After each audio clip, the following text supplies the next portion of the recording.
സർക്കാർ കുക്കികളെ കാട്ടിൽ നിന്ന് താഴോട്ട് ഇറക്കിയ എന്തിനാണ്? കാടിൽ ഖനനം ചെയ്ത് ഒട്ടേറെ സാധനങ്ങൾ കിട്ടാൻ സാധ്യതയുണ്ട് എന്ന റിപ്പോർട്ടിൻ്റെ അടിസ്ഥാനത്തിലാണ്. ആ സ്ഥലത്തേക്ക് കോർപ്പറേറ്റ് ഭീമനായിട്ടുള്ള അദാനിയെയോ അംബാനിയോ ഒക്കെ ഇറക്കി വിട്ട് ഖനനം ചെയ്യാമെന്ന് തന്നെ അവർ കരുതി. അതിൻ്റെ കൂടി ആഫ്റ്റർ എഫക്റ്റ് ആയിരുന്നു മണിപ്പൂരിലെ വിപ്ലവം.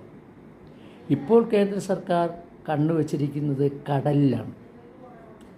കടൽ മണൽ ഖനനത്തിൻ്റെ പേരിൽ ഒട്ടേറെ ധാതു ലവണങ്ങൾ കടലിലുണ്ട്, അതെടുക്കണം എന്നുള്ള ഒരു വമ്പൻ പദ്ധതിയുമായിട്ട് കേന്ദ്ര ഗവൺമെൻറ് നീങ്ങുകയാണ്. പക്ഷേ കടലിൻ്റെ മക്കൾ ആശങ്കയിലാണ്.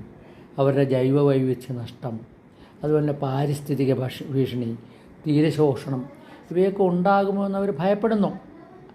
ആ ഭയപ്പാട് നീക്കാതെ കേന്ദ്ര ഗവൺമെൻറ് മുന്നോട്ട് പോവുകയാണെങ്കിൽ അതവർ അനുവദിക്കുമെന്ന് എനിക്ക് തോന്നുന്നില്ല.